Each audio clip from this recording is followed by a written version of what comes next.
एक दीक्षांत भाषण। जानते हैं आप लोग हरिशंकर परसाई, जो कि एक बहुत बड़े व्यंग्यकार थे। उन्होंने बहुत सारे व्यंग्य लिखे आज की राजनीति पे और बहुत सारी समस्याओं पे, बहुत सारी बातों में बहुत सारे व्यंग्य लिखे हैं। ये जो व्यंग्य है दीक्षांत भाषण, ये उनकी रचना परसाई रचनावली के खंड 4 से ली गई है। देखिए दीक्षांत समारोह, विश्वविद्यालय के दीक्षांत समारोहों का मौसम चल रहा है। एक विश्वविद्यालय में एक मंत्री का दीक्षांत भाषण मैंने भी सुना।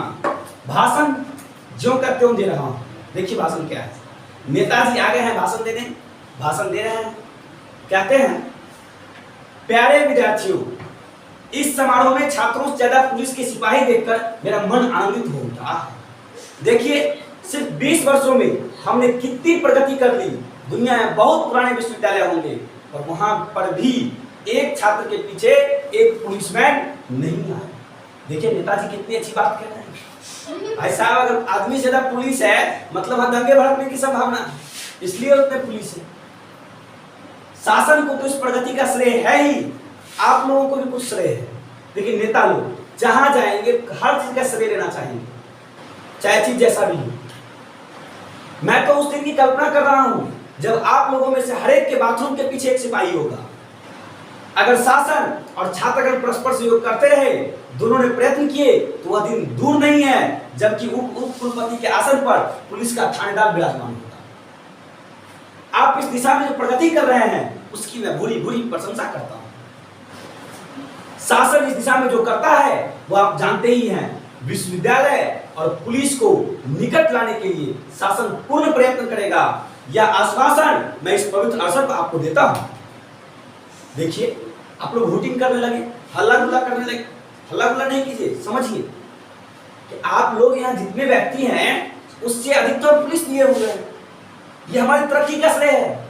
इस तरक्की का श्रेय हमारी सरकार को जाता है, हमारे मुख्यमंत्री साहब को जाता है। अब वो दिन दूर नहीं है जब हम आप लोगों के बाथरूम के पास, हर एक के बाथरूम के पास एक पुलिस दे देंगे। मैं आपको बतला दूं, नेताजी कह रहे हैं, मैं आपको बतला दूं, मैं कोई विद्वान या महापुरुष नहीं हूं।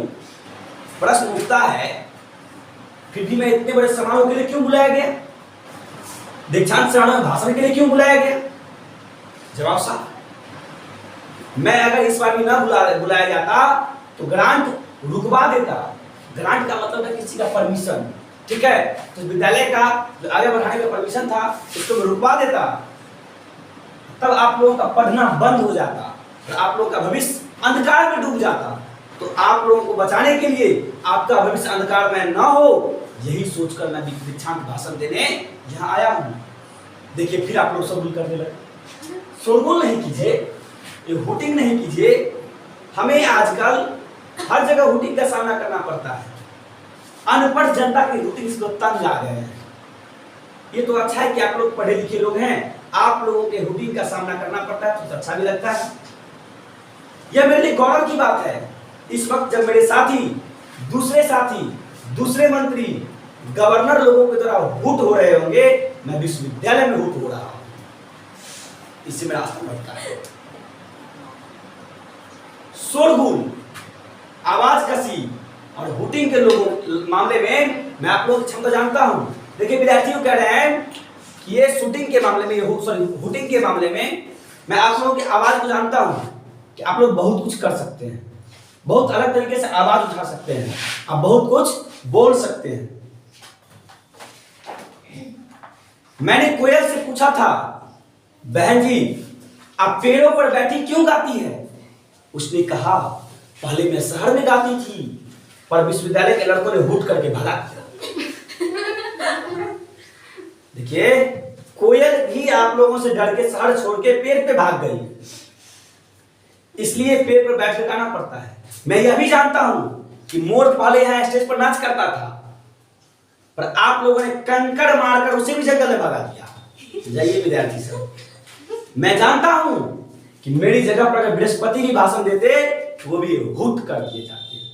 मतलब विद्यार्थियों के स्वभाव में क्या है? हुट करना। जहां बैठ गए वहां हल्ला गुल्ला हो हा करना इनकी आदत में है। आपके कुलपति उन्हें आमंत्रित करके देखें। अगर नहीं विश्वास होता है तो भगवान बृहस्पति को बुला लीजिए, आप लोग उनको भी हुट करके भगा दीजिएगा। अगर नहीं विश्वास है तो कुलपति साहब को कहिए, बुला लेंगे। मैं दावे से कहता हूं कि वे यहां आने से इनकार कर देंगे। यह तो मेरा ही कलेजा है जो बोले जा रहा है। मेरे साहस का कारण है। जानते हैं क्यों मेरे पास ताकत है? क्योंकि मैं बृहस्पति की तरह ज्ञानी नहीं। तो मूर्ख आदमी तो किसी की सुन लेते हैं। ज्ञानी कायर होता है। अविद्या साहस की जन्मी है। जो ज्ञानी लोग होते हैं डरपोक होते हैं, और जिसके पास विद्या नहीं है उसके पास साहस होता है। इसलिए अविद्या जो साहस की जन्मी है, अविद्या साहस को जन्म देती है। आत्मविश्वास कई तरह का होता है, धन का, बल का, ज्ञान का, मगर मूर्खता का आत्मविश्वास सर्वोपरि होता है। आत्मविश्वास कई तरीके के होते हैं। ज्ञान का होता है, धन का होता है, बल का होता है, लेकिन इस सब में सबसे ऊपर कौन? मूर्खता का आत्मविश्वास। ये पराकाष्ठा पे होता है। और हम नेता हैं, ये मेरे पास कूट कूट के भरा हुआ है। मेरी बीवी ने अदरक की तरह कूट के भर दिया है। अब आप मंच पर कंकड़ फेंक, लेकिन कंकड़ मत फेंकिए। आप मंच पर कंकड़ फेंकने लगे हैं। मैं इस कार्यक्रम की तुलना जब पश्चिम के ऐसे ही कार्यक्रम से करता हूं तो मेरा मन भर उठता है। पश्चिम में ऐसे मौके पर अंडे फेंके जाते हैं, पर हाय भारत माता की इन लोगों को कंकड़ फेंकना पड़ता है। करें, मैं ऐसे कार्यक्रम पश्चिम के कार्यक्रम से करता हूं, मेरा मन सिहर जाता है। वहां ऐसे कार्यक्रम में नेताओं पर अंडे फेंके जाते हैं, आप तो बस कंकड़ फेंक रहे हैं। जाइए, वे अंडे नहीं कहा, भारत माता के इन लोगों को कंकड़ फेंकना पड़ता है। वे अंडे नहीं खरीद सके। देश की आर्थिक दुर्दशा का इससे बड़ा सबूत और क्या? मतलब ये दर्शाता है कि आप आर्थिक रूप से कमजोर हैं, जो अंडा नहीं खरीद सके फेंकने के लिए, इसलिए कंकड़ फेंक रहे हैं। हमारे होनहार नौजवान वक्त पर फेंकने के लिए अंडे नहीं खरीद सकते, पर मैं आपसे कहता हूं कि आप निराश मत होइए। हम पर भरोसा रखिए, हम देश का विकास कर रहे हैं। आप जल्दी ही अंडे फेंक सकेंगे। Good morning sir. Good morning. मैं प्रतिज्ञा करता हूं कि अपने जीवन काल में आपसे नहीं तो आपके लड़कों से अपने ऊपर अंडे जरूर फेंकवाऊंगा। भरोसा रखिए मेरा। देखिए व्यंग देखो नहीं, इसके लिए चाहे मुझे 100 साल में मंत्री क्यों ना बना रहना पड़े, मैं रहूंगा। लेकिन आप लोगों को अंडा फेंकने के योग्य बनाऊंगा और खुद पर अंडे फेंकवाऊंगा। युवा मित्रों, आपने ताली बजाने का स्थल खो दिया। खैर आगे ध्यान दीजिए। मैं देख रहा हूं कि आप में से कुछ लड़कियों के पीछे खड़े होकर बकरे की बोली बोल रहे हैं। मैं जानता हूं अच्छी लड़कियां जानवर की बोली बोलने वाले इनको से प्रेम करती है। मेरा लड़का एक लड़की के पीछे कुत्ते की बोली बोलता था। वह इतनी मुग्ध हुई कि उससे प्रेम करने लगी। अब दोनों की शादी भी हो गई है। घर में मेरा लड़का भौं भौं करता है तो बहू म्याऊं करती है। इससे परिवार का वातावरण बड़ा सुखद रहता है, बहुत आनंद आता है परिवार में। युवकों, देश को आपसे बड़ी आशाएं हैं। देश का भविष्य आपको ही बनाना है। आप पूछेंगे कि वर्तमान का क्या होगा? जब भविष्य की चिंता हम करेंगे तो वर्तमान का क्या होगा? वर्तमान की चिंता आप ना करें, वर्तमान को तो हम बिगाड़ रहे हैं। यह आपके प्रति हमारा दायित्व है। यदि हम आज नहीं बिगाड़ेंगे तो कल के लिए आपका कुछ काम ही नहीं रह जाएगा, तो आप निठल्ले हो जाएंगे। यह देश पतन के गर्त में गिर जाएगा। इसलिए हम आज के आपके भविष्य को बिगाड़ रहे हैं ताकि आप भविष्य के लिए काम कीजिए। आपका वर्तमान मेरे तरफ से खराब किया जा रहा है। आप युवक हैं, क्रांतिकारी हैं।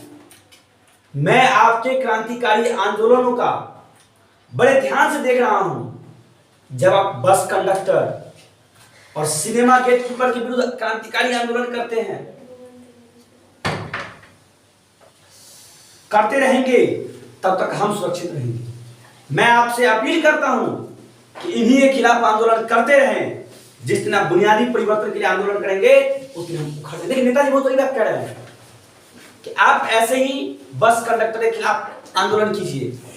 आप सिनेमा घर में आंदोलन कीजिए, जिस दिन आप सच्चाई के लिए आंदोलन कर दीजिएगा उस दिन हम लोग उखड़ जाएंगे। मतलब नेताओं का भविष्य क्या होगा, खतरे में पड़ जाएगा। अब मैं आपको संदेश देता हूं, हर आदमी को जीवन के सत्य को पकड़ लेना चाहिए और उसके लिए हर कर्तव्य करना चाहिए। मैंने समझ लिया कि मेरे जीवन का सत्य क्या है, मंत्री बनना है, मैं बन गया। आप लोग भी अपने जीवन के सत्य को पकड़िए, उस पर काम कीजिए। इस सत्य के लिए, इस सत्य को मैंने कभी नहीं छोड़ा। इस सत्य के लिए मैंने ईमान, धर्म सब का परित्याग कर दिया। मतलब मंत्री बनने के लिए मैंने अपना ईमान बेच दिया, धर्म बेच दिया, सब बेच दिया, क्योंकि वही सत्य था। मैंने उस सत्य को पकड़ा, मुझे मंत्री बनना था, मैंने सब बेच दिया। सत्य के लिए सबसे बड़ा त्याग करना पड़ता है, मैंने किया। और आप जानते हैं सत्य मुझसे कभी नहीं छूटा। सत्य की प्राप्ति के लिए बहुत कुछ का त्याग करना पड़ता है, मैंने भी किया। अपने धर्म का त्याग कर दिया, मैंने सच्चाई का त्याग कर दिया, मैंने ईमान का त्याग कर दिया। अब देखिए परिणाम आपके सामने है, एज मंत्री सत्य मेरे साथ है। तो आप लोग इस सत्य के लिए लड़िए, सत्य के लिए त्याग कीजिए, सत्य कल होकर आपके साथ रहेगा। किसी भी पार्टी का मंत्रिमंडल हो, मैं जरूर मंत्री रहा। रामविलास पासवान जी की बात कर रहे हैं क्या? हर मंत्रिमंडल में मंत्री रहे, जिसका मंत्रिमंडल बना मैं उसी का हो गया। सत्य को इसी तरह दांतों से पकड़ा जाता है।